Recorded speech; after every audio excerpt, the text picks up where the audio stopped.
issue of communications was touched on eloquently, which brings to mind another couple of questions I wanted to ask Mr. Steinbeck. Previously, numerous times we've had Secretary of Homeland Security here, and I have seen emails discussing, and they were not classified, discussing Secretary Napolitano's hands-off list in reference to someone with known terrorist ties, and that this individual, it turns out, the man with known terrorist ties, foreigner, was on the Secretary's personal hands-off list. Is your division ever consulted over people that I don't know if our new Secretary Johnson has a hands-off list or not, like apparently Secretary Napolitano did, but is your division ever consulted on people that may be put on a hands-off list by Homeland Security? So I'm not aware of any hands-off list. I will say that we follow the intelligence, we follow the evidence. So if we identify information that suggests somebody is a member of, supporting a foreign terrorist organization, is radicalizing, we open a predicated investigation. That's an apolitical move, and we follow the intelligence to its logical conclusion. If that person is supporting a foreign terrorist organization, our job and our goal and our mission is to disrupt. Well, if someone is a member, an associate of known terrorists, a member of a terrorist organization, I would hope that your division would take notice of that. We had Secretary Napolitano testifying, and I asked her about a man, a foreigner with known terrorist ties, member of a foreign terrorist group, being allowed to visit the White House, and she didn't know anything about it. She said, I can live with that as long as somebody in Homeland Security knows about it and has vetted the individual. And we had someone with those type ties that was cleared to visit the White House. Is the Counterterrorism Division ever consulted on people who may visit the White House who have ties to terrorist groups?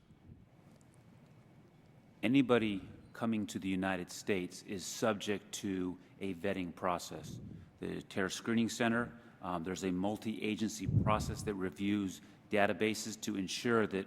Are you talking about people coming legally into the United States? Yes. Okay. Coming legally into the United States, there is a multi-agency vetting process that reviews to ensure that there are no ties that would suggest that make him or her a threat to the United States. Okay. So from that, do you know if Counterterrorism Division was consulted before a member of a terrorist organization was allowed to visit the White House? I don't know what incident you're talking about, sir, but I would say that the process isn't to contact counterterrorism, it's to contact the Terror Screening Center to go through the database checks. We review that. And whose duty is it to notify you that such a person may be coming to the White House? Any individual who comes to the United States is required to obtain a visa, some type of legal process to come to the United States. Once they go to the State Department for that legal process, it kicks in a number of checks that are automatic. Okay, well now that raises a whole other question, because I'd understood the FBI was, I believe it was first, the Russians notified the CIA that they had evidence or concerns that Tsarnaev had been radicalized, and when nothing was done, as far as they could tell, they notified the FBI that they had concerns Tsarnaev had been radicalized. Of course, I'm talking about the Boston bomber. Are you now saying that Counterterrorism Division would have been notified by either the CIA or the FBI that the Russians had concerns that Tsarnaev had been radicalized, or did you guys ever take a look at Tsarnaev before the Boston bombing? So I think it's well known, sir, that we opened a Guardian based on information provided to us by that foreign government. At the end of the day, when we looked at the information, it didn't lead anywhere, and so the Guardian was closed. Well, were you aware of what investigation the FBI did before you closed that? Absolutely. There's a process before we close a... Oh, I know. Director Mueller testified.